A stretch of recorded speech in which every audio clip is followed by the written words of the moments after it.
that Jesus was teaching, passing through the villages and teaching, and then he just came out and stopped Jesus. Excuse me, are only a few people going to enter? Huyo mtu wakati ambapo Yesu alikuwa anafundisha vijijini na katika zile pita za njia, na kisha yule mtu akajitokeza na kumuuliza, je, ni watu wachache? Akamsimamisha na kumuuliza, he just stopped him. This, excuse me, something is troubling my heart here. Akamsimamisha na kumwambia kwamba kitu kinasumbua sana moyo wangu hapa. Are only a few people going to enter? Je, ni watu wachache tu watakaoingia? It troubled his heart. Ilisumbua sana moyo wake. And then the reply that Jesus gave, na kisha jibu ambalo Yesu alipeana, strive to enter through the narrow gate. ya kwamba ng'ang'ana sana kupitia ule mlango mwembamba. Strive. Ng'ang'ana. It is war. Ni vita. It is a fight. Ni vita. The thing that you have to fight. Kuna vitu ambavyo vinataka kupigana. The thing that want to distract you. Kuna vitu ambavyo vinataka kutoka kinyume wako. Fight. Hivyo basi pigana. Ng'ang'ana. Enter through the narrow gate. Kuingia kupitia lango mwembamba. Because Jesus understood. Yesu anaelewa. Jesus understood. Yesu anaelewa. That the things of this world, Kama vitu vya ulimwengu. the issues of this world, Masuala ya ulimwengu. are going to be fighting. Yanayokuwa yakipigana. Even if it comes Ya kwamba hata kama to itakuja the issue kwa masuala of saving a life again, ya kuweka kando siku, to be called a Sabbath day for the Lord. kuitwa siku ya Sabato kwa ajili ya Bwana. The things of this world, Vitu vya ulimwengu huu. we want to fight.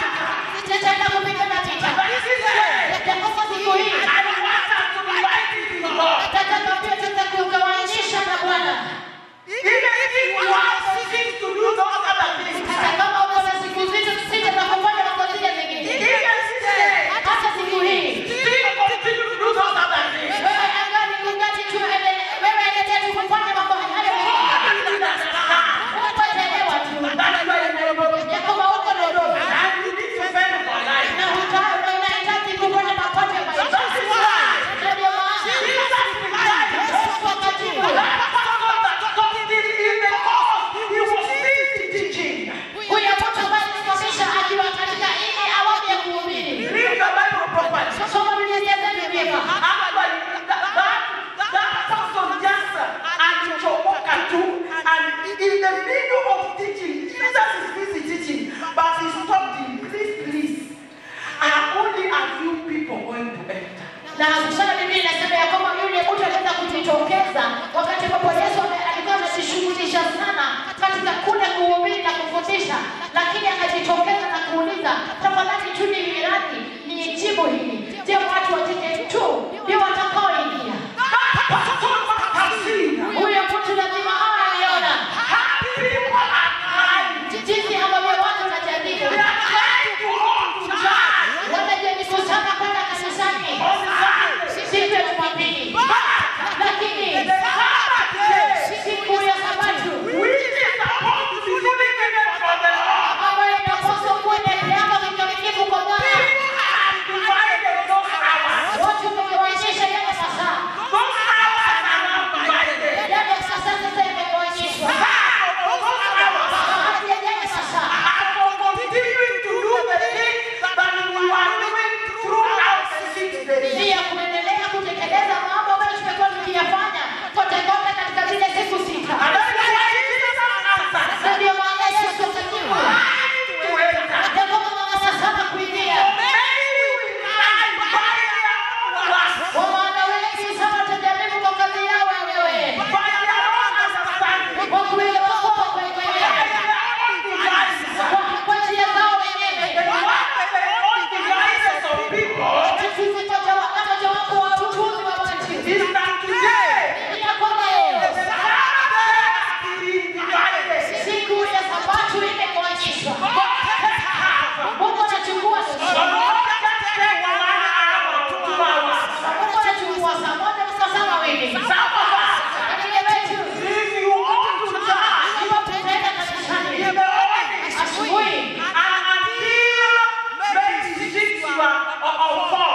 ifikapo mwaka saa 12 ama saa 10. Hata kwa maybe nimeenda mbali. Hata saa 10 nimeenda sana. Let's say that right now ni saa ngapi? Hebu niseme kama sasa hivi ni saa 10. Imeelekea sana.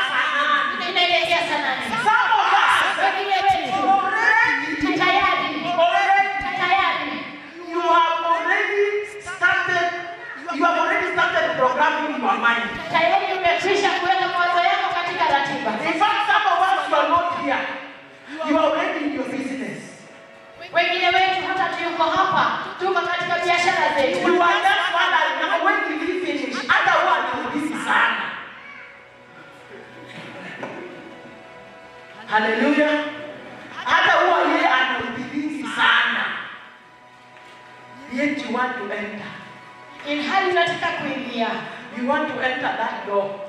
Unataka kuingia. That day you are expecting to be locked in and not locked out. Hiyo siku unatarajia kufungiwa ndani na sio nje.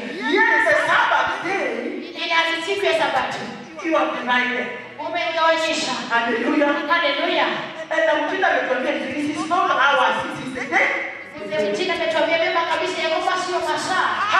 Ni siku. How do you use that day? Unatumia kwa namna gani hiyo siku? I want us now to get to keeping that day holy. Tataka sasa tuingie katika kuifanya na kuiweka ile siku takatifu. When we talk about keeping the Sabbath day holy, Tunaposema ya kwamba kuiweka hiyo siku ya Sabato takatifu. what do we understand by that? Je, tunaelewa nini kwa hiyo? What we understand, please, I want to see how it's going now. Tunaelewa nini kwa hiyo? Nataka kuona mikono ikiwa imeinuliwa juu. When we talk about keeping the Sabbath day holy, Tunapozungumza kuhusu kuiweka siku ya Sabato takatifu. hallelujah, and that is part of walking with the Lord. How Enoch walked with the Lord. Na hiyo ni sehemu ya kutembea na Mungu. Jinsi ambavyo Enoki alitembea na Mungu. That is part of dwelling in Christ and Him dwelling in you. Hiyo ni sehemu ya kudumu ndani ya Kristo, ndani ya Kristo akidumu ndani yetu. That is part of being connected to Him and Him connected to you. Hiyo ni sehemu ya sisi kuunganishwa na yeye na yeye akiunganishwa na sisi. In trying to understand the meaning of walking with the Lord. Katika maana ya kutembea na Mungu.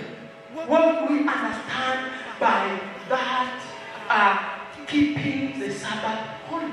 Tunaelewa nini kuhusiana na ile kauli kwamba muiweke hiyo siku ya Sabato takatifu? How do we keep it holy? Tunaiweka takatifu namna gani? Today there is going to be a repentance. Leo ni lazima kuwe na toba hapa.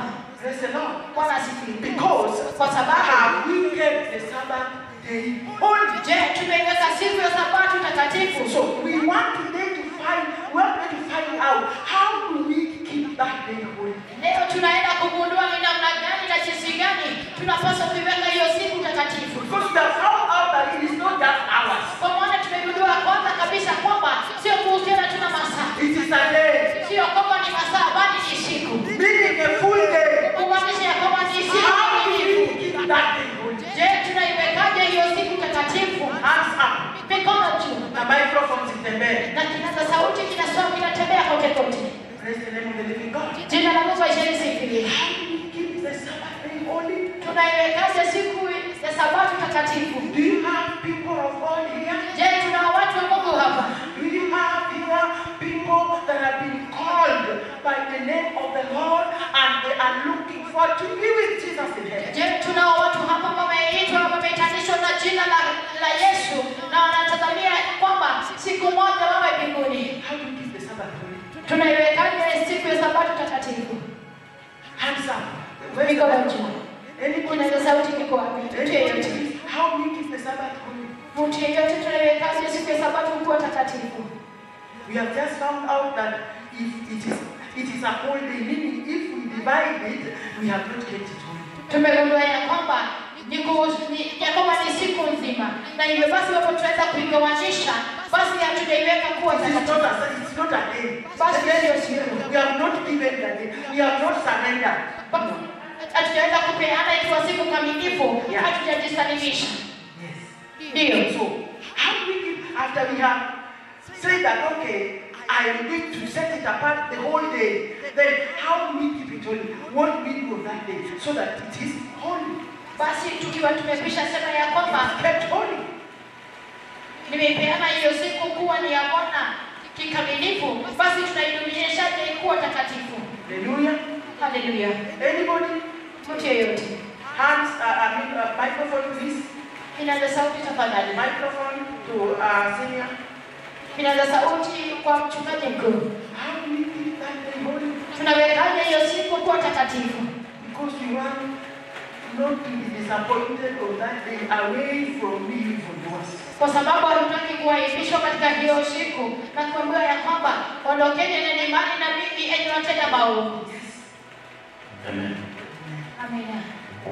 Jesus said, Yesu alisema we worship Him on Sabbath day.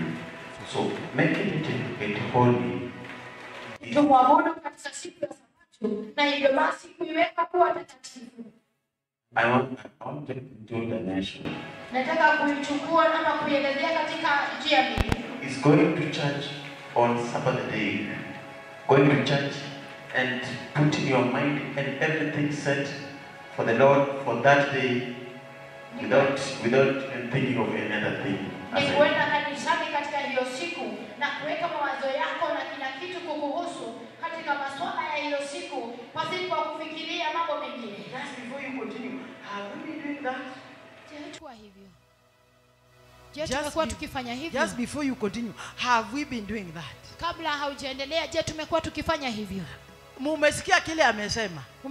Mmesikia kile ambacho amesema? Rudia.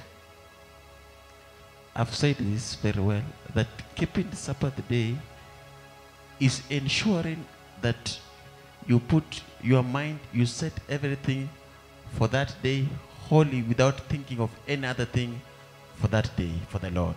Meaning you are thinking only of the things of God. Kumaanisha ya kwamba katika hiyo siku unafikiria tunakuwazia tu kuhusiana na masuala ya Mungu katika hiyo siku. Things that are drawing you closer to God and nourishing and nurturing your spiritual person. Vitu ambavyo vinakuvuta na kukusongesha karibu na Mungu na kukukuza na kukuhuisha. Is that what you are meaning? Je, hicho ndicho ambacho namaanisha? Very true, blessed Bishop. Kweli Because kabisa, askofu mkuu. even at one point, the two mega prophet of the Lord, when they were teaching to the university students, Kwa sababu kwa wakati fulani, wakati ambapo manabii wa kuzaidi sana wa Bwana walikuwa wanafundisha ama wanawafunza wanafunzi wa chuo kikuu, and they were telling them how to prepare for the Sunday, that's like a Sunday which is a Sabbath day. na alikuwa anawaelezea namna ya kujiandaa kwa ajili ya siku ya Sabato kama hii siku ya leo ambayo ni Jumapili. In other words, he was saying, even you start on Saturday, preparing even your dress, ironing them, keeping them aside.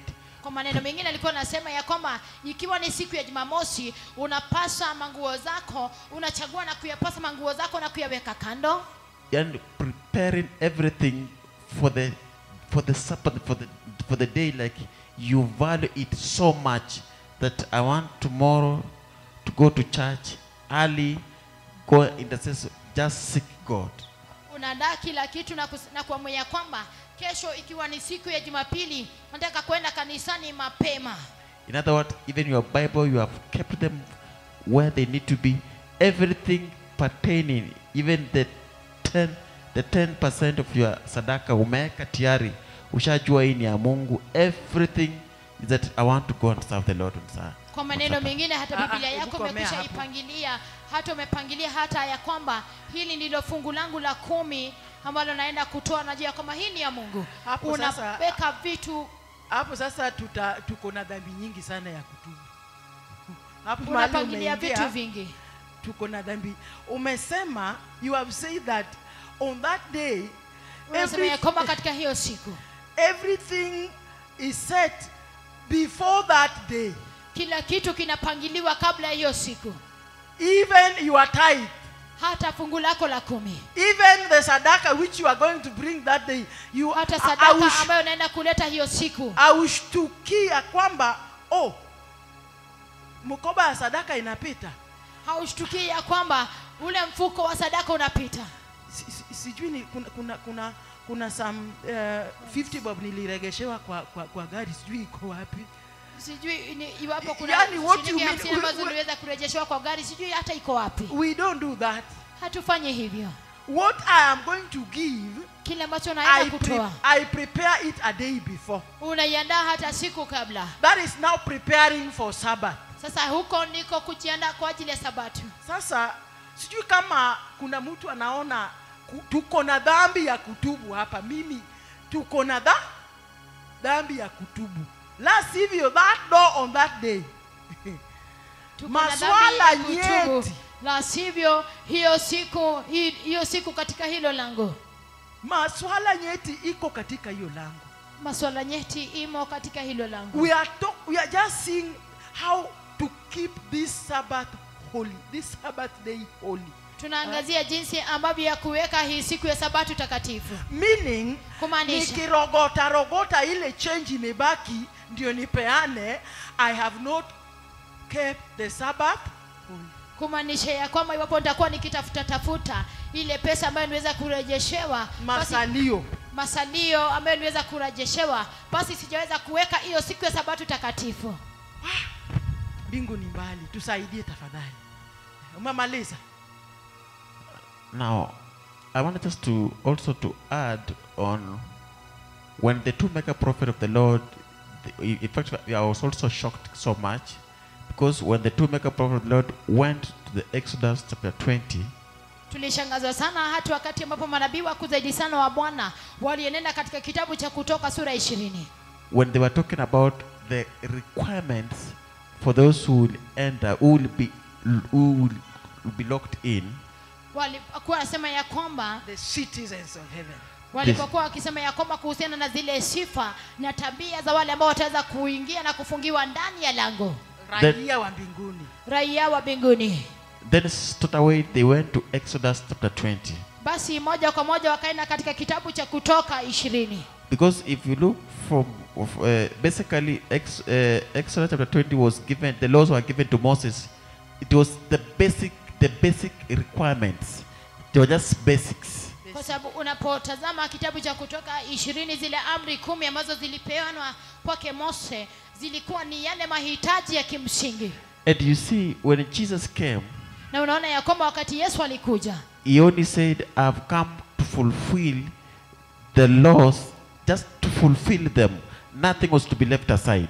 Alikuja na kusema ya kwamba nimekuja kuzitimiliza, hakuna chochote ambacho kileweza kuachwa nje. So meaning what we are discussing now, like keeping the Sabbath day holy, kumaanisha kwamba hata kile ambacho tunaangazia na kuzungumzia kuhusu sasa hivi kuhusiana na kuiweka ile siku ya Sabato takatifu, we must make sure that we keep it holy as a basic requirement, meaning give it for the Lord, like come on, season Sunday, it's a Sunday for the Lord as a basic requirement. Ni lazima tuweze kuipeana kwa Mungu kama hitaji la kimsingi, tuweze kuipeana kwa Mungu. So other things itapata, yani lazima kwanza Jumapili tuichukulie siku ya maana sana, kama vile sahi Dominic na Monica wana value 29 wanaomba itafika lini, ni posta sisi tunafaa tunaona Jumapili itafika lini na unaichukulia maana sana. That's what Jesus meant.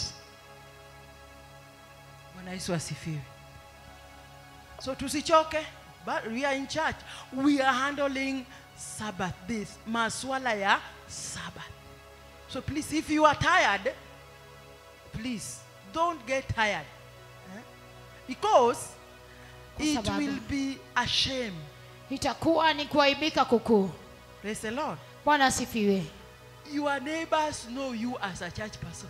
Majirani wako wanakujua kama mtu wa kanisa. Hallelujah. Hallelujah. Or they don't know. Ama hawajui. Pastor Udwori, your neighbors do not know you are a church person. Mchungaji Udwori, majirani yako hawajui ya kwamba wewe ni mtu wa kanisa. How about that day? Naje kuhusiana na hiyo siku, when they are locked out and then they see you are locked out there with them. Wakati ambapo umefungiwa nje na waone ya kwamba umefungiwa nje pamoja na wao. Just because kwa sababu of tu these things that we have taken lightly, like the issue of keeping the Sabbath day holy. Hivi vitu ambazo tumeweza kuzichukulia kwa urahisi kama kuiweka siku ya Sabato takatifu. Dhambi ya usherati tumeshinda. Nobody can find us there, isn't it? Dhambi ya usherati tumeshinda, hakuna mtu yeyote ambaye anaweza kutupata pale. Nobody can find us that we have stolen somebody's something. Hakuna mtu ambaye anaweza kutupata ya kwamba tumeiba kitu cha mtu. Nobody can find us that we have killed somebody. Hakuna mtu ambaye anaweza kutupata kwamba tumemuua mtu. But now, Lakini sasa just this basic, these things are so basic. In fact, Hivi they vitu tu ambazo ni za they can be kimsingi. easily overlooked. kwa urahisi sana zinaweza kupuuziliwa, Like keeping the Sabbath day holy. kama kuiweka siku ya Sabato takatifu. Hallelujah. Haleluya. And then we have not kept it holy. Tujaiweka kuwa takatifu. And then those nitty-gritties of keeping it holy, like now the way Senior has brought it to us, that even the offering you are going to give, you prepare it not that morning, Sunday morning. You prepare it when? Na hata Saturday. vipenge hivyo vidogo vidogo ambavyo zinahusiana na kuweka ile siku ya Sabato takatifu, kama vile ambavyo mchungaji mwandamizi ametuambia ya kwamba hata ile fungu la 10 na matoleo ambayo unapaswa kupeana siku ya Sabato unaiandaa jana, sio asubuhi ya. How many prepared Wangapi yesterday? walijiandaa? How many prepared yesterday whatever the offering they are going to give today? Wangapi waliandaa jana matoleo ambayo wanaenda kupeana leo? Praise the Lord. Bwana asifiwe. Si unaona, we need correction. Tunahitaji kujirekebisha. Tunahitaji kurekebishwa. Before that door is locked on us and we are told, away from me, you workers of iniquity. Kabla hiyo lango kuweza kufungwa kwetu na tuweze kuambia kwamba endeni, ondokeni, endeni mbali na mimi yenye watenda maovu. Actually, Kwa kweli when I was up country, when I was during those time I was handling the issue of my mother's health and the like, I went for home fellowship. nilipokuwa kule kijijini nikishughulikia masuala ya afya yangu, ya afya mama yangu na kila kitu, niliweza kuenenda katika ushirika wa nyumbani. And in that home fellowship I was sharing from the issue of the offering of Cain and Abel. Na katika ule ushirika nilikuwa nawasilisha ama ninashiriki kuhusiana na ile sadaka ya Kaini na Abeli. And I started asking, just like I love interacting with the congregation when I'm sharing. Na nikaanza kuuliza namna ambavyo huwa napenda sana kutangamana na washirika ninapofundisha. I started asking the congregation in that fellowship, home fellowship, that why do you think Cain's offering was rejected of God? Nikaanza kuuliza washirika katika ule ushirika wa kinyumbani ya kwamba ni kwa nini unadhania, ni kwa nini unafikiria ya kwamba ile sadaka ya Kaini iliweza kukataliwa na Mungu, And then that of Abel was accepted. na kisha ile ya Abeli ikaweza kukubaliwa. And the answers I got, Na majibu niliyopata, I learned a lot. niliweza kujifunza mengi. Praise the name of the living God. Jina la Mungu aisheni sifiwe. Before I give you the, let me hear from you. Kabla- Why do you think Cain's offering was rejected of God and that of Abel was accepted? Hebu nikawaulize, ni kwa nini mnadhania kwamba ile sadaka ya Kaini iliweza kukataliwa na Mungu, nayo ile ya Abeli ikaweza kukubaliwa na Mungu? Praise the Lord. Bwana asifiwe. Why? Kwa nini? Let me hear from us. Hebu nisikie toka kwenu. Because we also normally give, in fact right now, so you have just from giving offering, I've just prayed for the offering. Kwa maana So we hata sasa normally give the hivi offerings. tumetoka katika kule kutoa sadaka, nimetoka katika kuombea matoleo. Hallelujah. Haleluya. Why do you think Cain's offering was rejected? Kwa nini unadhania ya kwamba ile sadaka ya Kaini iliweza kukataliwa? Hallelujah. Thank you so much, Pastor Joyce and the family. We appreciate you. I'm sorry I didn't know you were there, and I only saw your son. I know you have a health issue, so we excuse you. I'll remember you in prayers as I'll be finishing. Why do you think Cain's offering was rejected? Kwa nini mnadhani kwamba sadaka ya Kaini iliweza kukataliwa? Somebody else? Mtu mwingine? Before Senior speaks, Kabla mchungaji mwandamizi anene. give Mzee Paul. Mzee Paul, kwa nini unafikiria Kaini sadaka yake ilikataliwa? Sadaka ile inatakana na Mungu ni sadaka inatokana na damu. Pardon? Damu. No, sio kitu tunatoa vitu ya Senior, butu asaidie I have not heard. Anasema ilikuwa ni sadaka ya sio ya kutafutilia ile ya kujitolea kutoka kwa moyo, sio kujitafutia tafutia. Excellent. Tupigie Yesu makofi. Bora zaidi. Ilikuwa ya kujitafutia yani kupekwa. Mungu anataka sadaka. Ndio hiyo. Haikuwa inatoka kwa mo. That's one of the answers. Hiyo ndio moja wapo ya jibu. Mwingine, another answer. I got several in that fellowship and there are several here. Nilipata majibu mengi kwenye hiyo ushirika na pia kuna majibu mengi hapa. Jibu lingine, Elder Jane. Give Elder Jane. Mzee wa kanisa Jane. Give Elder Jane atuzungumzie. Kwa nini unafikiria that offering?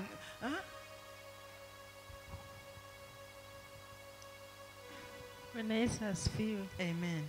Nafikiri sadaka ya Kain ilikataliwa kwa sababu hakutoa sadaka iliyo kamilifu mbele za Mungu. Na alitafuta vitu vyenye ni vidhaifu akapeleka mbele za Mungu.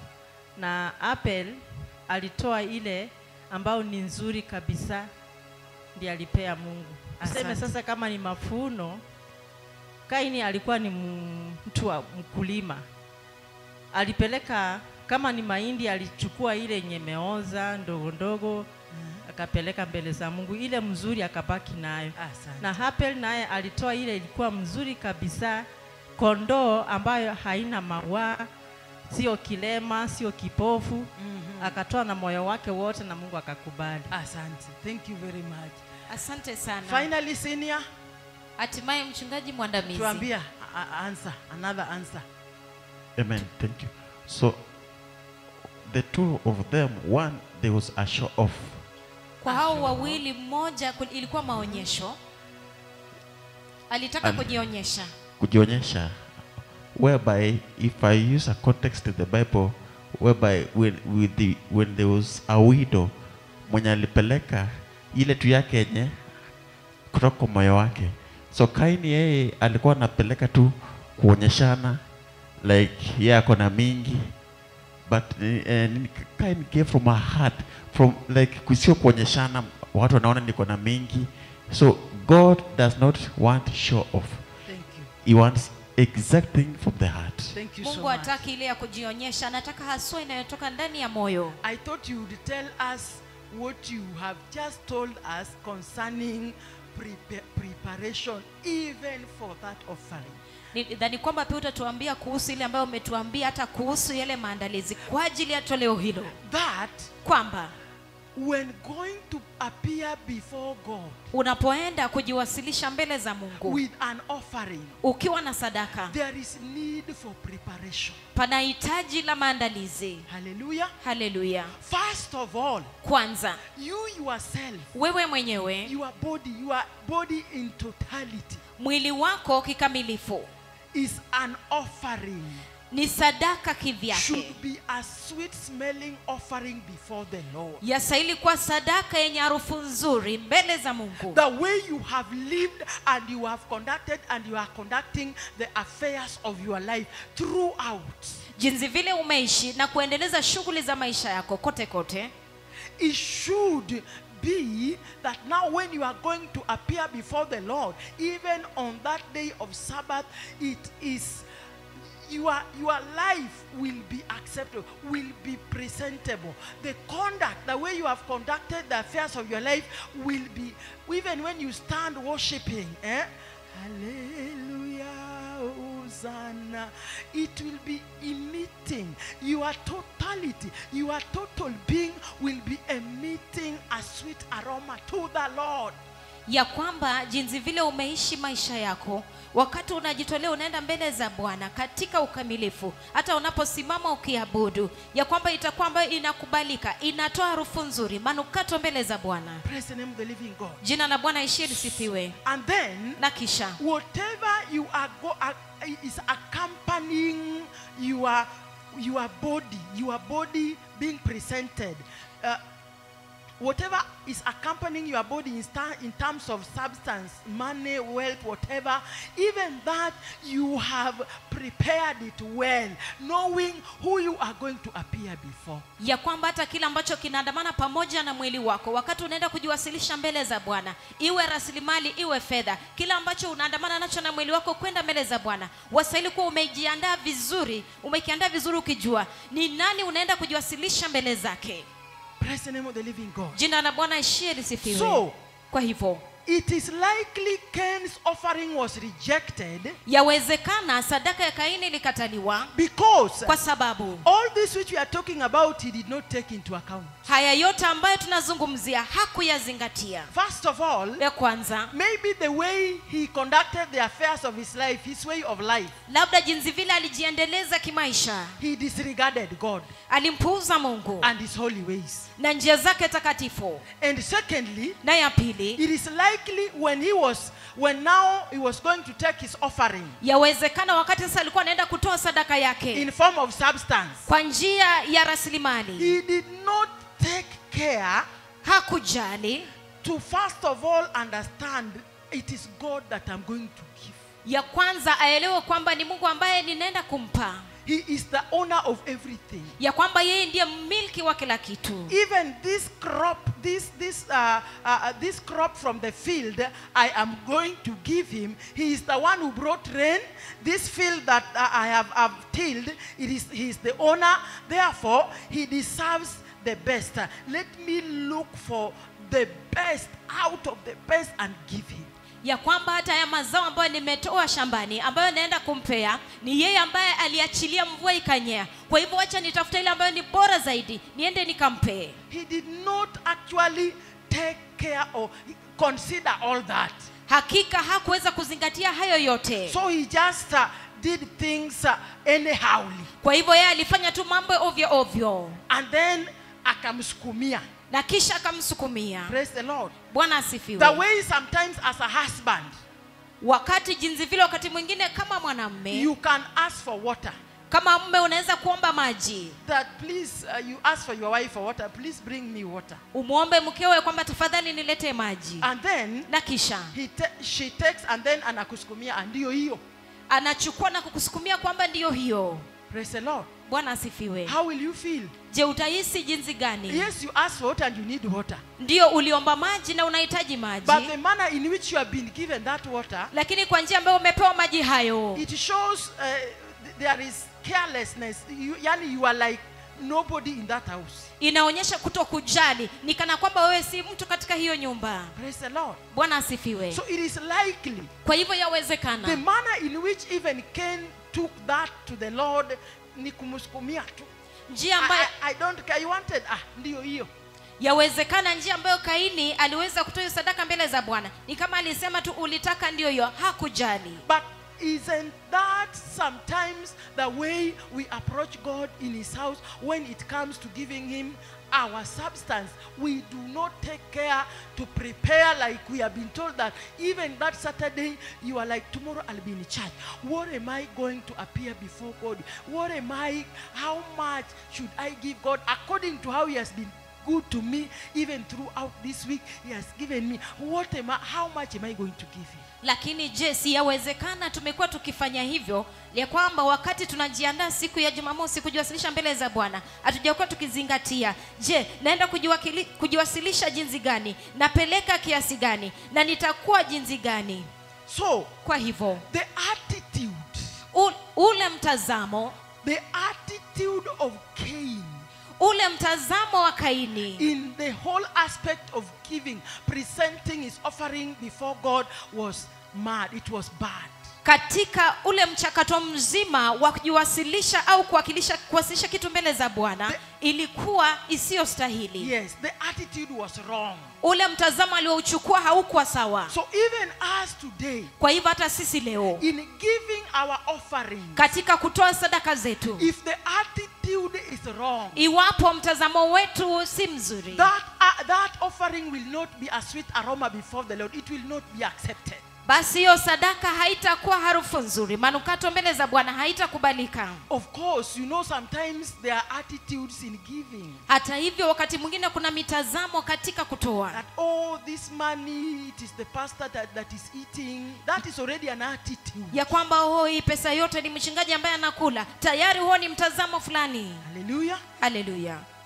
And that will make us be closed out of that door on that day. Na hiyo itatufanya tufungiwe nje huyo mlango siku hiyo. Attitude. Mtazamo. Hallelujah. Hallelujah. So we are looking at the aspect of keeping the Sabbath day holy. Kwa hivyo tunaangalia kile kipengele cha kuweka siku ya Sabato kuwa takatifu. And we have just been told Na tumeambiwa tu that everything that is surrounding that day ya kwamba kila kitu ambacho kinahusisha hiyo siku must be things lazima viwe vitu that are geared towards the worship of Jehovah God. ambavyo vinaelekea katika kuabudu Yehova Mungu. Hallelujah. Hallelujah.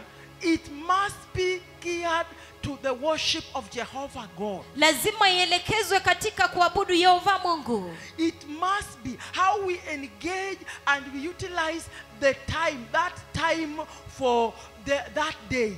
The times for that day. Jinsi vile tunajishughulisha katika hizo siku za hiyo siku.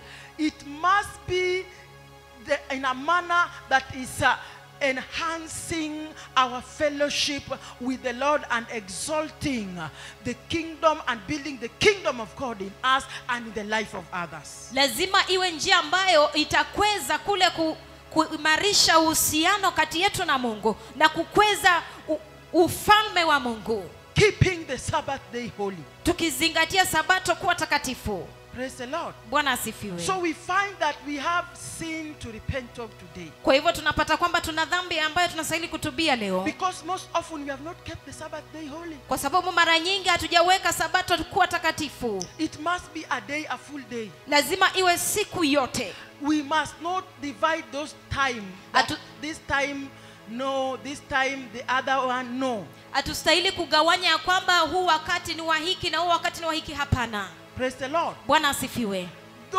The time, the hours of that day. Yale masaa ya hiyo siku. The hours of that day we must see to it that it is towards building, enhancing and establishing the kingdom of God.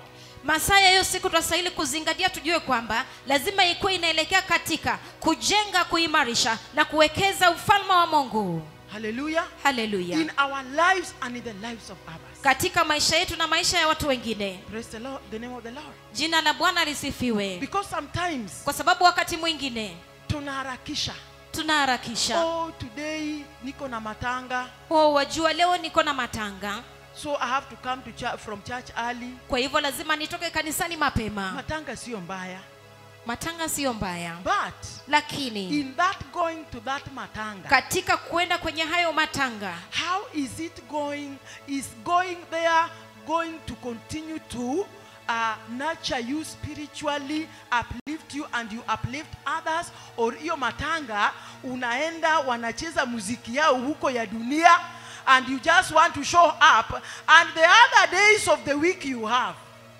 Je, kule kwenda kwa matanga inakusaidia kwamba itakweza siku ya Mungu, itaweza kukuimarisha wewe kiroho na hata kuimarisha wale wengine, au ni kwenda tu kule wanacheza zile nyimbo zingine? Senior, the other 6 days of the week you had, na hiyo matanga ilikuwa, zile siku zingine za juma ulikuwa nazo na yale matanga yalikuwa, and you did not say that now because this matanga is here, I will leave my business niende kwa hii matanga. Na haukusema kwamba kwa sababu ya matanga yapo nitaacha biashara yangu na niende kwa hayo matanga. You gave all the hours to your business. Hayo masaa yote uliyatoa kwa ajili ya biashara yako. Then kisha the day which is supposed to be for the Lord, siku ambayo inastahili kuwa ya Bwana, you want to divide. Unataka uigawanyishe.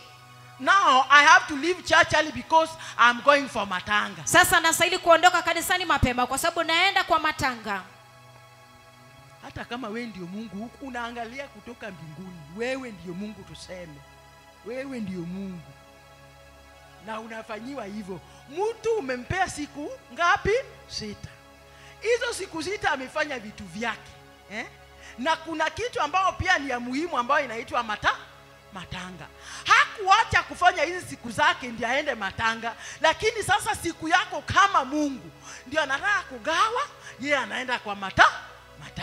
Hiyo matanga ataenda hapo, yale mazungumzo watazungumuza hapo inamtenga zaidi na zaidi na zaidi na Mungu. Kama wewe ni Mungu ungefanya namna gani? If you are God. Hallelujah. Hallelujah. Si ungefunga mtu nje? Praise the Lord. Bwana asifiwe. Kama wewe ndio ungekuwa Mungu, Dominic. Kama wewe ndio ungekuwa oh?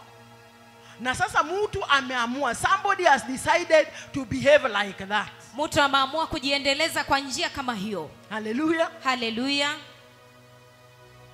Na uingie kwa nyumba. Ufunge mlango yako. Na huyo mtu umemfunga nje. Akuje huwa anabisha, utamfungulia? Praise the Lord. Bwana asifiwe. Keeping the Sabbath day kuiweka siku ya Sabato takatifu. Wapendwa wa dhamani wa Mungu, mbingu sio mchezo. Swala la kuingia mbinguni sio mchezo. No wonder this person in Luke chapter 12. We read it last time. Ndiposa huyo mtu katika Luka 12 tuliyosoma wakati uliopita. Jesus was busy teaching. Yesu alikuwa ameshughulika sana na kufundisha. As he was passing through the villages. Alipopita kwenye vijiji. But this person, he looked at the way people are conducting the affairs of their lives vis-a-vis the things Jesus was talking about. Huyu mtu aliangalia sana jinsi vile watu walikuwa wanaendeleza masuala ya maisha yao, akafananisha na vile vitu ambavyo Mungu alikuwa anafundisha.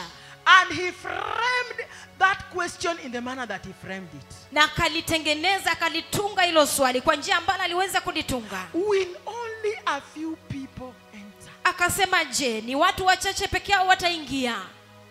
Praise the Lord. Bwana asifiwe. Will only a few people enter? Je, ni watu wachache tu wataweza kuingia? Hallelujah. Hallelujah. Precious people of God at Ruai. Watu wa dhamani wa Mungu Ruai, it is my prayer ni ombi langu that we are going to seek to change, ya kwamba tunaenda kutafutilia to kubadilika, have a transformation of heart, tuwe na mabadiliko ya moyo au mageuzo ya moyo, a transformation of heart, mageuzo ya moyo, so that we may view everything of this life in the manner that God is viewing them. ili tuweze kutazama kila kipengele cha maisha yetu jinsi vile Mungu anavyokitazama au kichukulia.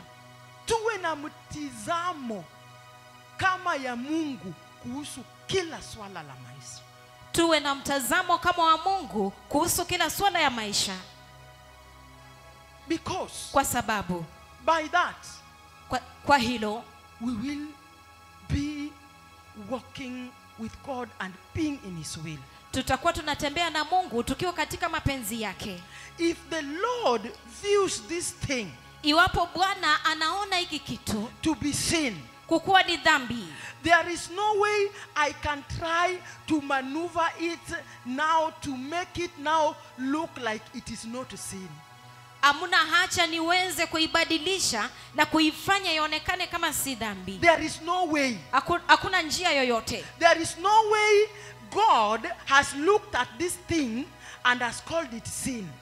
Hakuna vile Mungu atakuwa ametazama hii kitu na kukiona na kukiita dhambi, And then na kisha myself, because of my modernism, mimi mwenyewe kwa sababu ya usasa wangu I want to maneuver, nataka kutumia mbinu fulani to maneuver through it and round about it and do it in a manner that now it is not sin.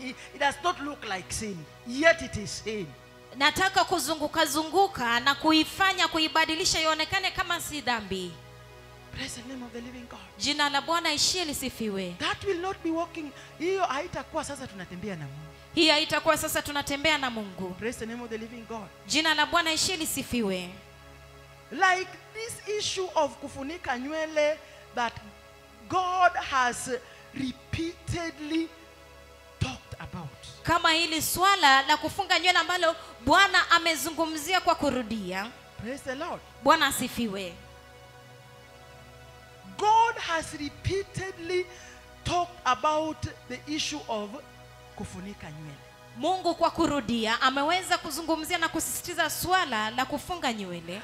God has repeatedly talked about the issue of plaiting. Mungu kwa kurudia ameweza kusisitiza swala la kusuka. God has repeatedly talked about the issue of our attires, the way it can be portraying and enhancing sexual immorality in others. Mungu kwa kurudia ameweza kuzungumzia swala la mavazi yetu, namna ambavyo inaweza kuwa inaonyesha wazi umbo zetu na hata kuadhiri watu wengine. Praise the Lord. Bwana asifiwe.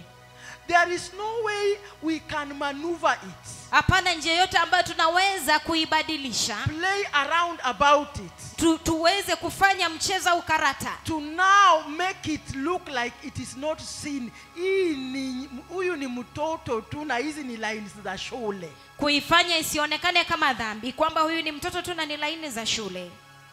There is no way we can play around about it that sasa unajua hii si kusonga, hii ni matuta tu, kufanya hii nywele isikue inashikamana. Hapana njia tutaweza kuichezea karata na kusema kwamba haya ni matute tu ni ya kusaidia kufanya isishikamane. If we do that, Iwapo tutafanya hivyo, we will be people who are called, who are termed in that verse in Luke chapter 12 that they will be trying. Tutakuwa kama wale watu ambao wameelezewa katika mstari huo ya kwamba watakuwa wakijaribu to enter by their own works. kuingia kupitia kwa kazi zao wenyewe. Hallelujah. Hallelujah. Let me read that in finishing. Wacha nisome hilo kwa kumalizia. Just in finishing. Katika kutamatisha tu. I want to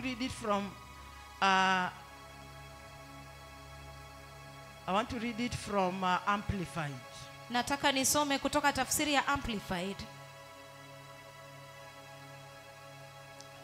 Chapter 13 and verse 24 of the book of Luke. Kitabu cha Luka 13 mstari 24. Not chapter 12, please excuse me. Chapter 13. Samahani, haikuwa mlango wa 12 bali wa 13 mstari wa 24. Strive to enter through the narrow door. Jitahidi kuingia kupitia kwa mlango mwembamba. Force aside unbelief and attractions of sin. Weka kando kutoamini na yale yote yanayovutia dhambi. For many, I tell you, will try to enter. Kwa maana wengi nawaambieni watajaribu kuingia By their own works. kupitia kwa kazi zao wenyewe, And will not be able. lakini hawatafaulu. If we try to take this Sabbath day Iwapo tutajaribu kuichukulia siku ya Sabato and divide some of his hours to do our things that we ought to have done those other days of the week, na tugawe baadhi ya masaa ya hii siku kwa ajili ya kufanya vitu ambavyo hatukuvifanya au tustahili kufanya katika siku zingine za juma, tungelifanya katika hizo siku zingine za juma. tungelifanya katika zile siku zingine za juma. We will be trying to enter by our own works. Tutakuwa tunajaribu kuingia kwa kazi zetu wenyewe. If we try to to maneuver things and say that, this attire, I just have to make it have my shape, look like, ionekane, it protrude a bit, my figure be seen a bit, I'm still a girl and I need men to see me, how I look like in order to be married. Iwapo tutajaribu kuchukulia vitu na kuvifunika, kuvitengeneza kwa njia nyingine na kusema kwamba unajua ile vazi langu nilitaka tu nilitengeneze ilionyeshe umbo langu kidogo, wajua mimi bado ni msichana, nastahili kuonekana, nastahili kuolewa, nastahili kuonekana angalau na yule ambaye anafaa anioe. nastahili kuonekana angalau na yule ambaye anastahili anioe, we will be trying to enter by our own works. tutakuwa tunajaribu kuingia kwa kazi zetu wenyewe. Akina dada, Akina dada, hili swala la kufunga kitambaa, hili swala la kufunga kitambaa, this issue of covering our hair, hili swala la kufunika nywele zetu, if we bring in debate iwapo tutaleta mjadala that you know, my work, my what, ya kwamba wajua kazi yangu, sijui nini changu, my husband mume wangu does not like when I cover my hair always, you know. My husband does not like when my hair is natural, and that is why I try to put in some things to just make it unnatural, you know, to make it soft. My husband, if you bring in the issue of your husband there, iwapo utaleta lile swala la mmeo pale ndani ya kwamba wajua yeye apendi nywele ikiwa tu kiasilia, lazima nitengeneze kidogo, iwapo utaweka hilo swala la mmeo pale, we will be trying to enter by our own works. tutakuwa tunajaribu kuingia kwa kazi zetu wenyewe. And I tell you, Na nawaambieni, just like I told us, kama tu vile nilivyowaambia, we are not told hatujaambiwa that the owner of the house will come in and close that house on Sunday. ya kwamba huyo mwenyeji wa nyumba hataingia siku ya Jumapili ndipo afunge mlango. He can come in to close that house when you are at your place of work. Anaweza ingia na afunge hiyo nyumba wakati uko mahali pako pa kazi, Where you reasoned that, you know, it's my place of work, you know, I can't cover my hair, they want my hair to be seen and all that. How about if that day closes and you are at work and you are closed out? ambapo ulifikiria kwamba wajua mahali pa kazi hawataki nifunike nywele yangu, wanataka ionekane. Je, itakuwaje wapo atakuja ukiwa pale mahali pa kazi? Strive to enter through the narrow gate. Ng'ang'ana kuingia kupitia kwa lango jembamba. When we were at the headquarters for Bible study over the week, many of you at that moment you are not tuned in. Tulipokuwa katika makao makuu wakati wa mafunzo ya Biblia kati mwa juma, wengi wenyu hamkuwa mnasikiliza. At that particular moment, you people were not tuned in. The mega prophets were not yet live. Wakati huo manabii wa Bwana hawakuwa moja kwa moja hewani kwenye redio. He revisited with us again the issue of the number. Idadi ya wale ameona wakiingia. Alirejelea tena swala la idadi ya wale ambao ameona wakiingia. And he said, Na akasema, I don't want to tell you. nataka niwaambieni. I don't want to tell you. Sitaki kuambia, samahani. I don't want to tell you. Sitaki kuambia, But I just want you to work hard. lakini nataka tu ufanye kazi kwa bidii.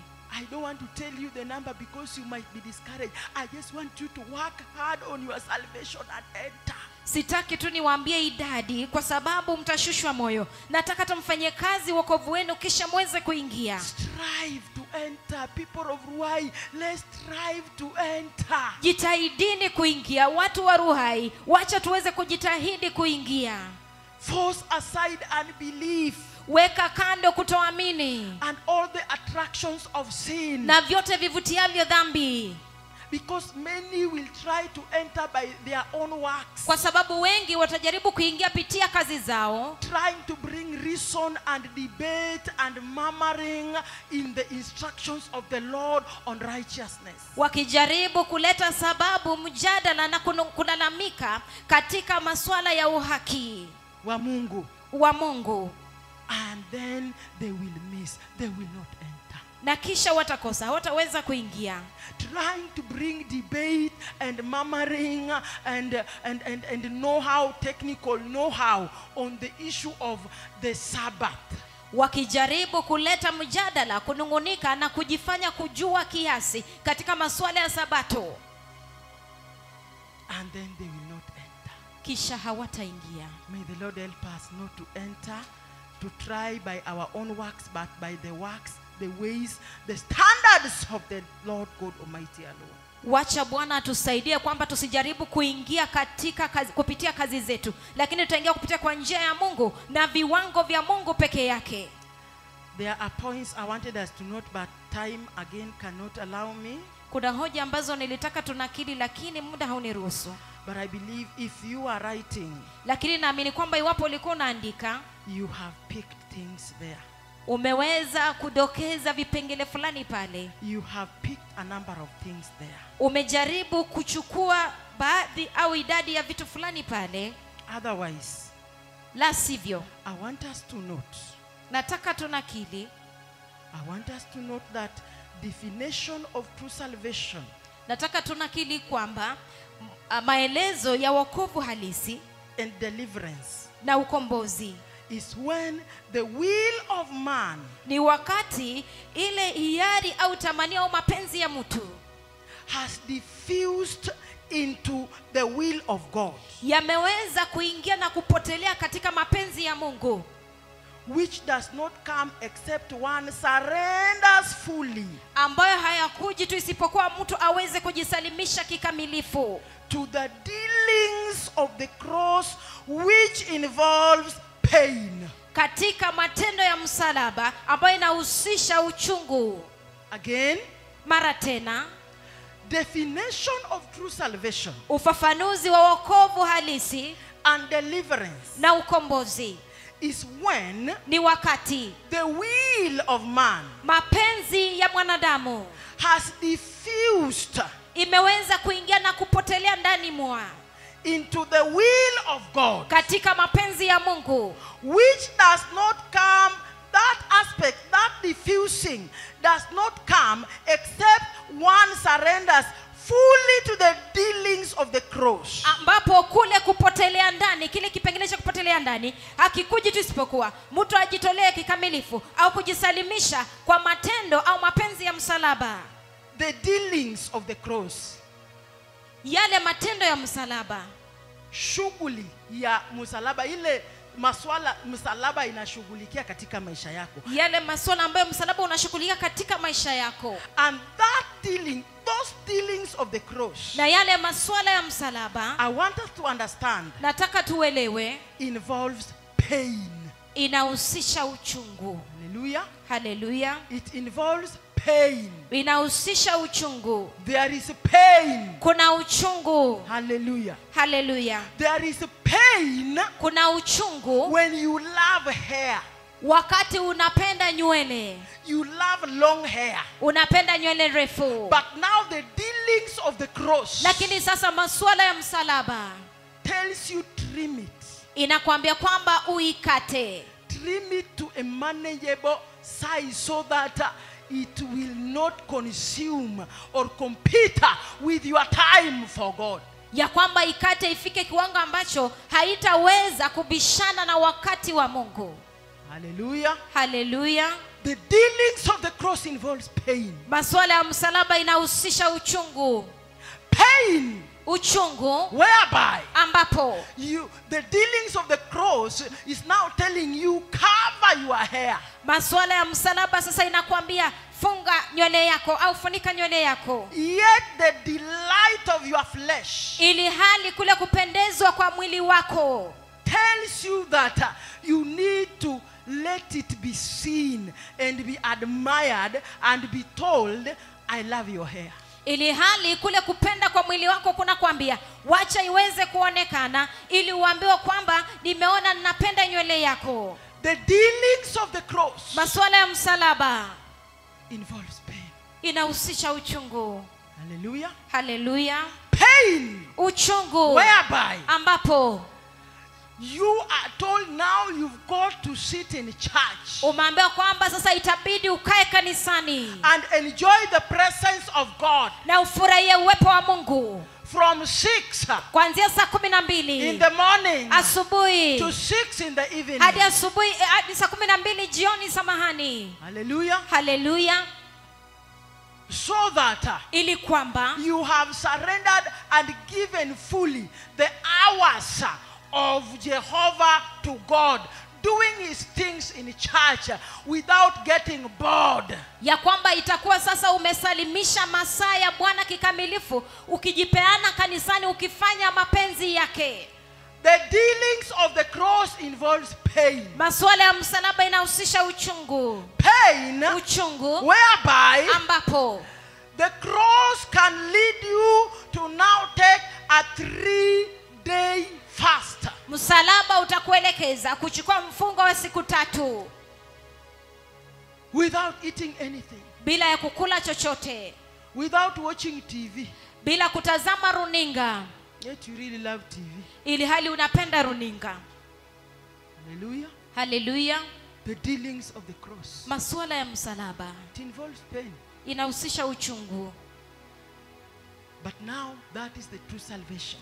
Lakini sasa huo ndio That is wokovu wa kweli. now what is going to make our will as man to diffuse in the will of God, such that the will of God takes precedence. Hicho ndicho sasa kinaenda kutusaidia kama wanadamu kuweza kusababisha mapenzi yetu kupotelea ndani ya mapenzi ya Mungu, ya kwamba mapenzi ya Mungu ichukue kipaumbele au itawale. That is now what is going to make our hearts not to conform.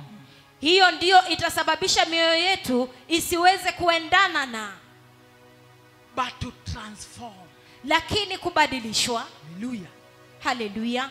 That our hearts are now transformed Ya kwamba sasa mioyo yetu inabadilishwa and has taken the form of God, thinking like God. ya kwamba sasa imebadilishwa na imechukua lile umbo la Mungu likifikiria kama Mungu. And God, our mouth has been taken by God such that what we want to speak, we only speak it from God.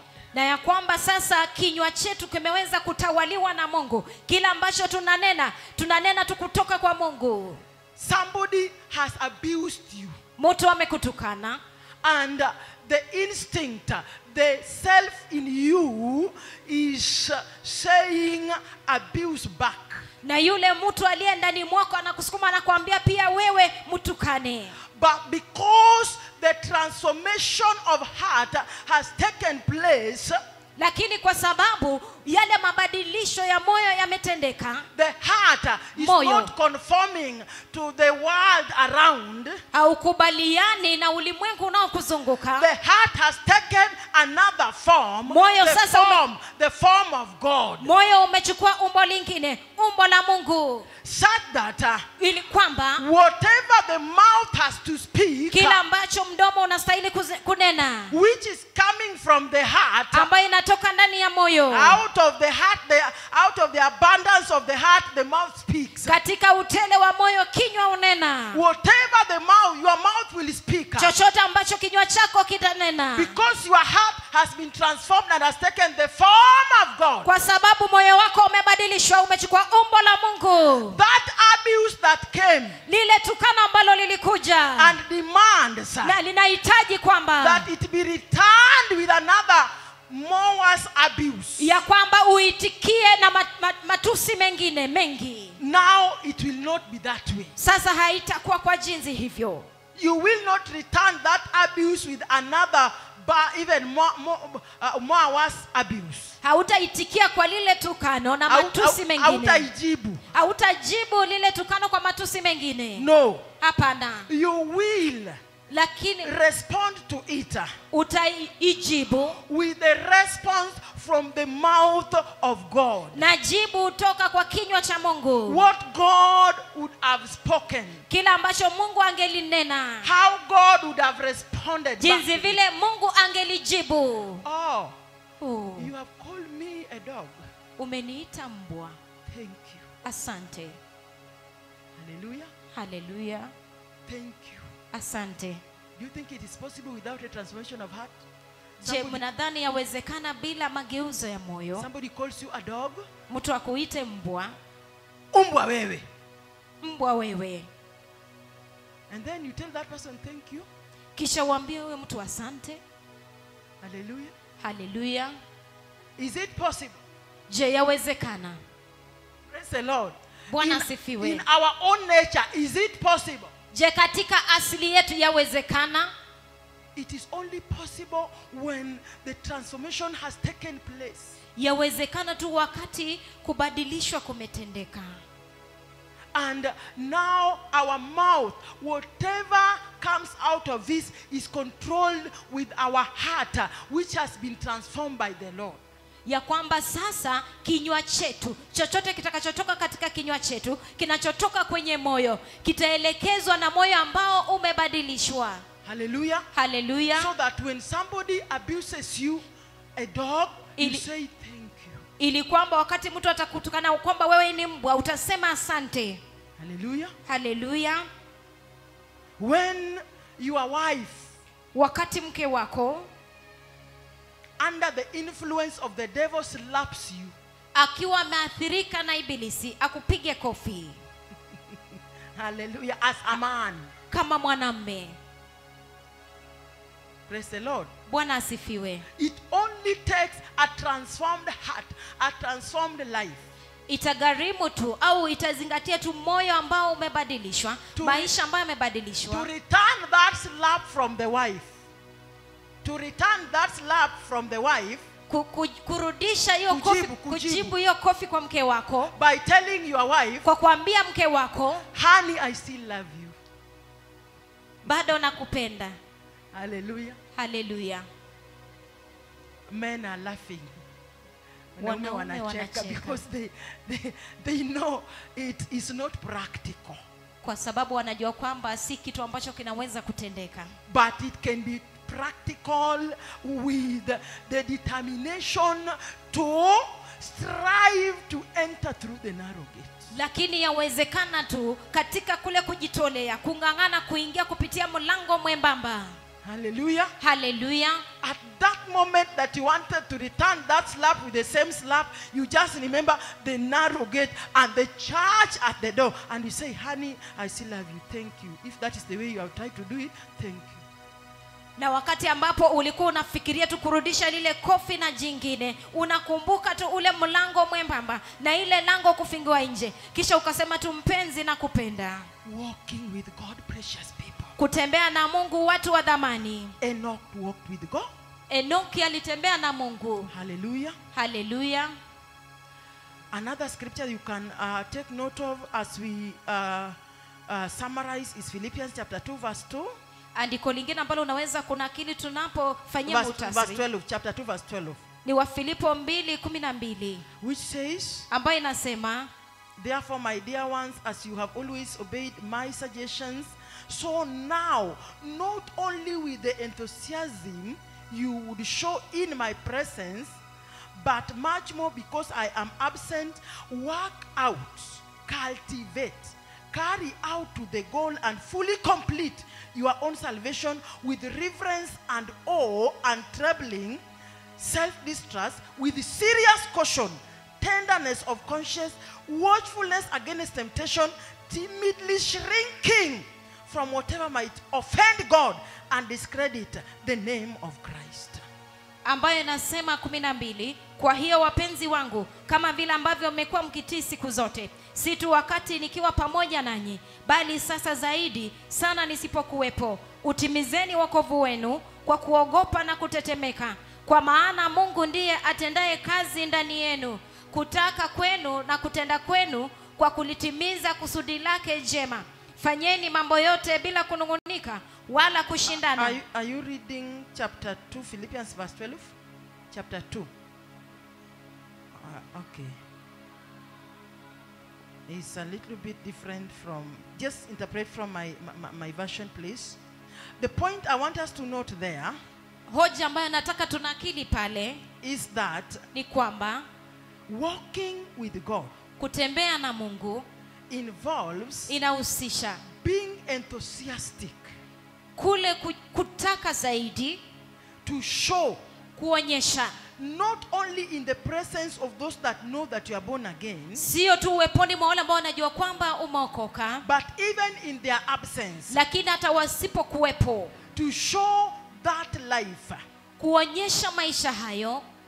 that identifies with Christ. ambayo inakutambulisha na Kristo. Hallelujah. Haleluya. Working out and cultivating Ukifanyia bidii na kule kupalilia and carrying out to the goal na kule kutekeleza kwa lengo your own salvation. wokovu wako mwenyewe, Doing it with reverence and awe. ukiifanya kwa hofu na kutetemeka. Self-distrust, not trusting yourself that you know it all, Kutokujiamini we mwenyewe kwamba unajua yote, but with serious caution. lakini ukiwa na athari nyeti, Serious caution on yourself. ukikuwa na tahadhari ya kumaanisha kwako we mwenyewe. Hallelujah. Haleluya. Having the tenderness of conscience Ukiwa na ule upole katika mawazo yako, and being watchful against temptation. na ukikesha na kuweza kuwa makini na majaribu, Walking with God. kutembea na Mungu, Being watchful against temptation. kukesha ukichunga dhidi ya majaribu, And timidly shrinking from whatever might offend God and discredit the name of Christ. na kikamilifu kuweza kuepuka na chochote ambacho kinaweza kumkasirisha Mungu. Anything, Chochote kile, however good the world is talking about it. hata kama ulimwengu unakinenea vyema kwa njia If it gani, is anything that is going to discredit the name of God, iwapo ni chochote ambacho kitalishusha jina la Mungu, run away from it. kitoroke, Discard it.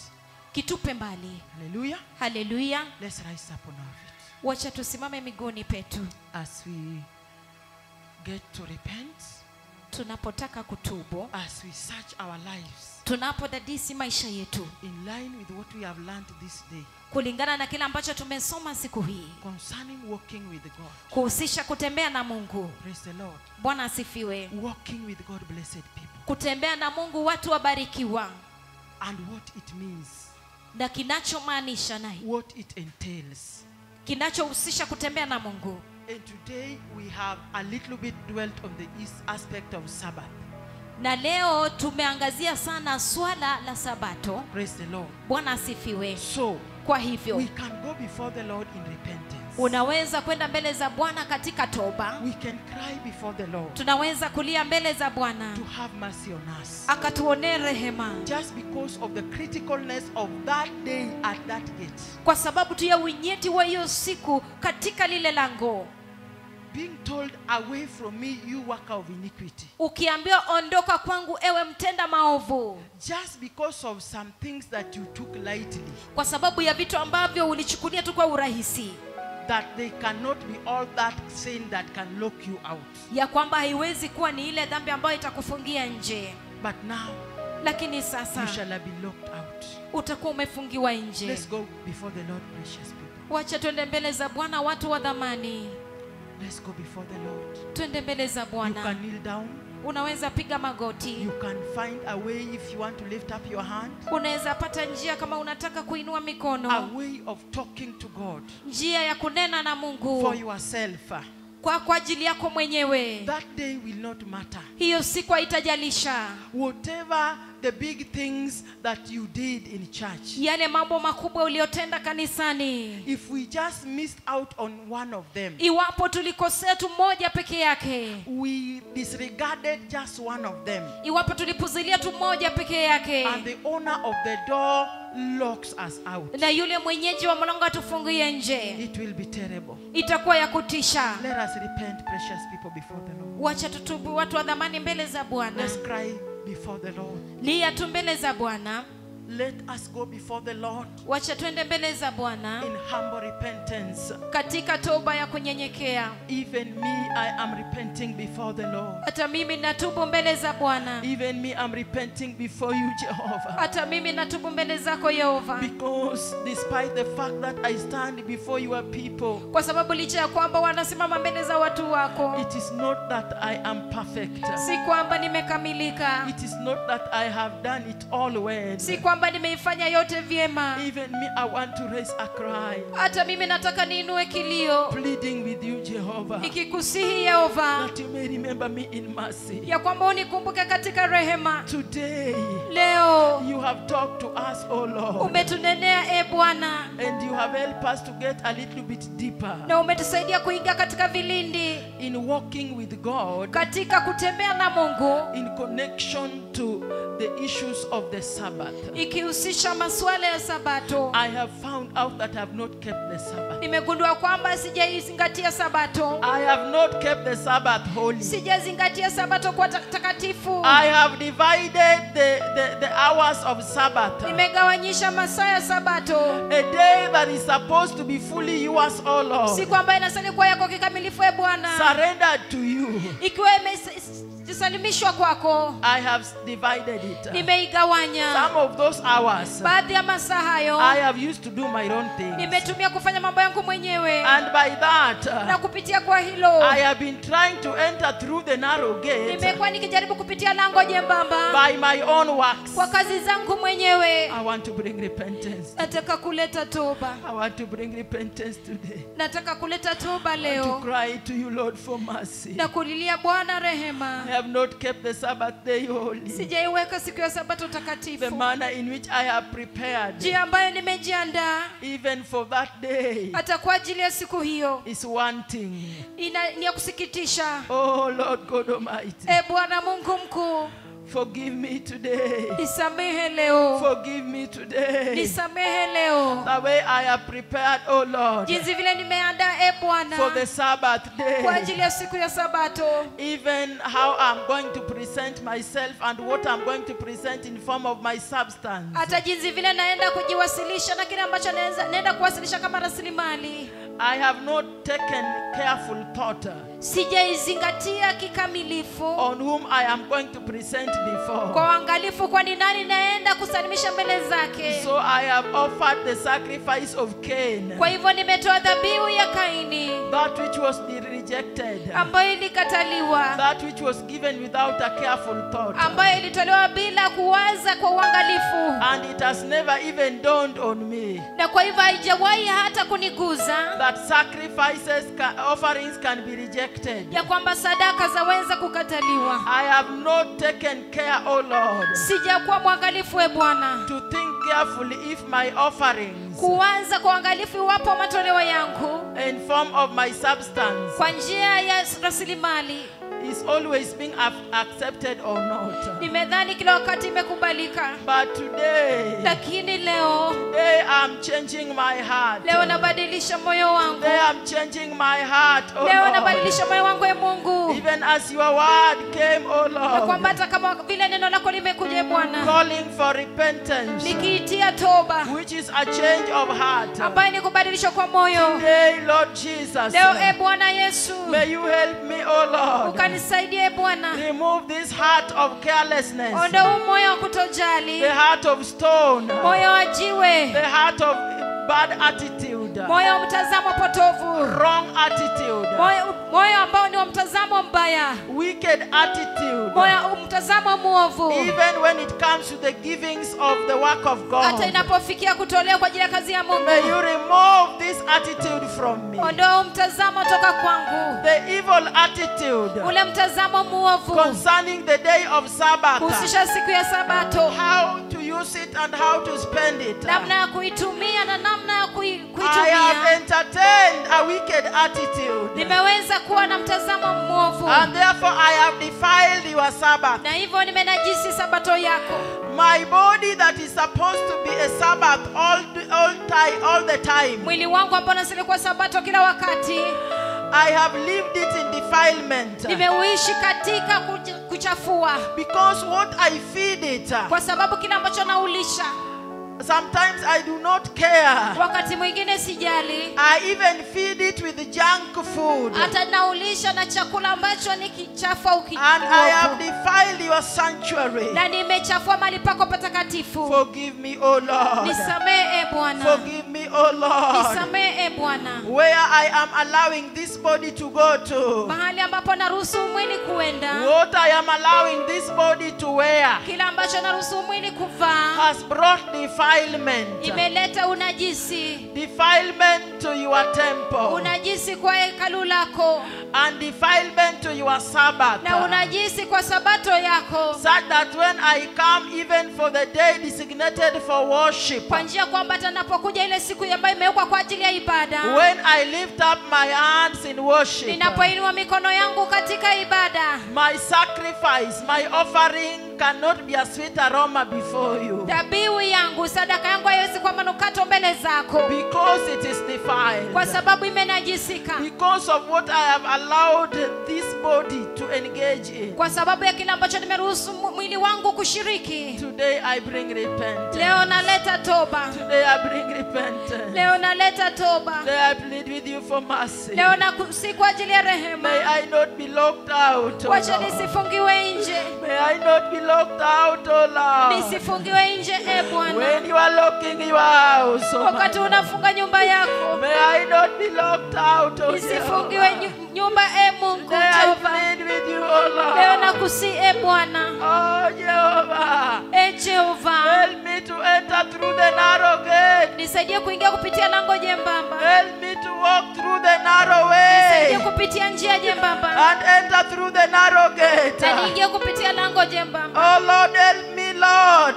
Bwana nisaidie, May I not want to enter wacha nisitake kuingia with my own understanding, na kuelewa kwangu mwenyewe, with the way of holiness that I myself have devised and deemed best for me. na njia ya utakatifu ambayo nimejitengenezea mwenyewe na kuona bora kwangu. Help me, Lord, Nisaidie Bwana to seek, oh Lord, kutafuta Mungu and to want to enter by your own standard, na kutaka kuingia kulingana na viwango vyako, by your own ways, oh kulingana Lord, na njia zako Mungu, and not my own ways which seems best unto me in my human capacity. sio kwa njia zangu ambazo naonekana ni bora kwangu kulingana na kiwango changu cha kibinadamu. I plead with you today. Ninakusihi leo, I plead with you today. ninakusihi leo, May I be locked in and not out. wacha nikawa wa ndani na si wa nje. When the door is being locked, Wakati mlango unafungwa, when the door will be locked, at that very moment it will be locked. katika ule wakati ambapo mlango utafungwa, May you remember me in mercy, ukanikumbuka katika rehema, that I will be locked in and not ya out. kwamba Eh, nitafungiwa ndani na wala si nje, because it will be a time of kwa sababu disappointment. itakuwa wakati wa aibu, My God, it will be a time of shame. itakuwa wakati wa aibu,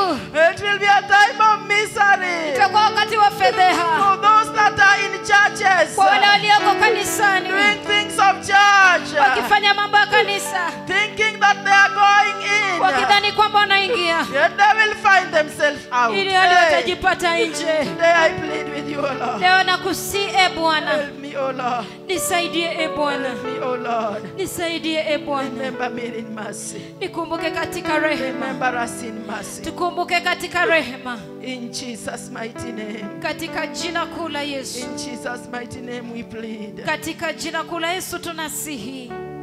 Let us repeat the prayer of repentance together. Wacha turudie ombi la toba pamoja. Reduce the volume of the music, please. Baba mkuu, katika jina la mwana wako Yesu Kristo,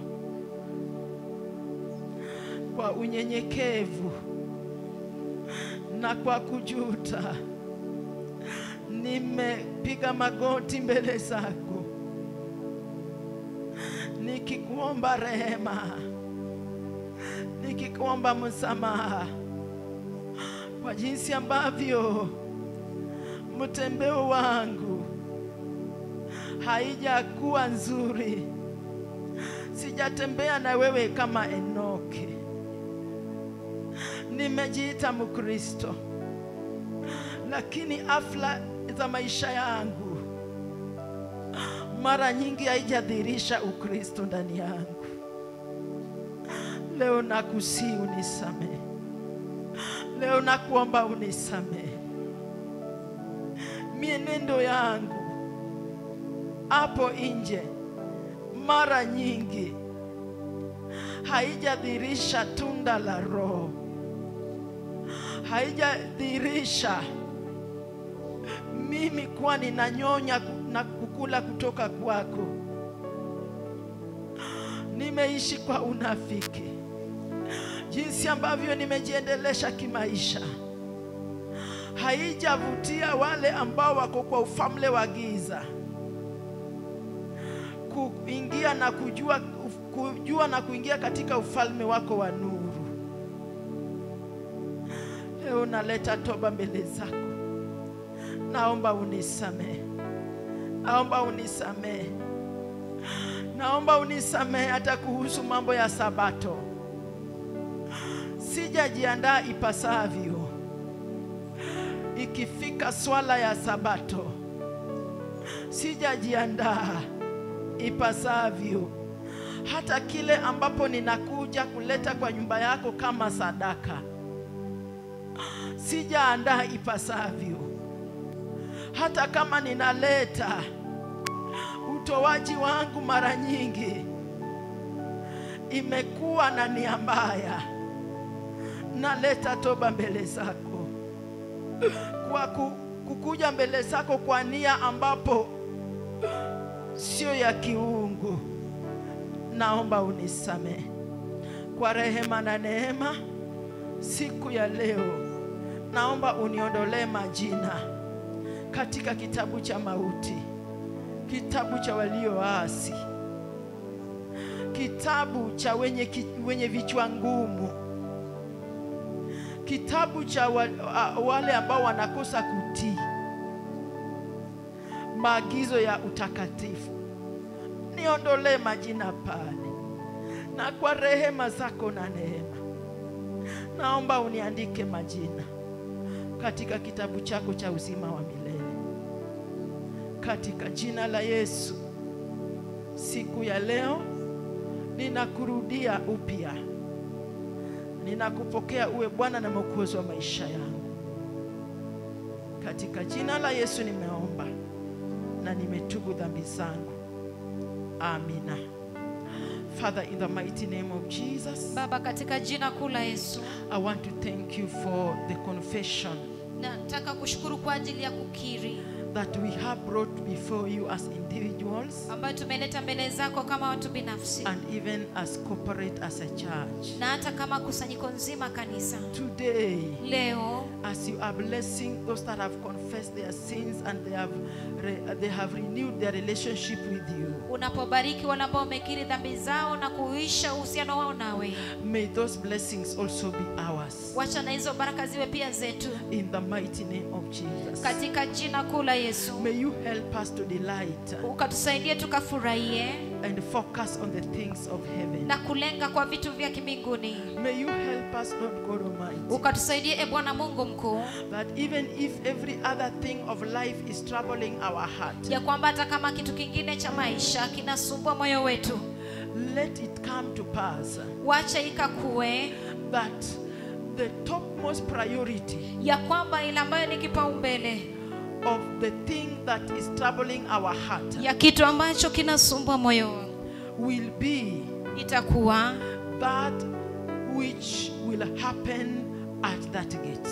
itakuwa kile ambacho kitatendeka pale kwenye lango, That by your mercies, ya kwamba kwa rehema zako, when that day and that time comes, wakati hiyo siku na saa itafika, none of us here will be found to be locked out hapana yeyote hapa atapatikana amefungiwa nje as an evildoer. kama mtenda maovu. Help us, Lord God Almighty, Tusaidie Bwana Mungu mkuu, as we go to face the week.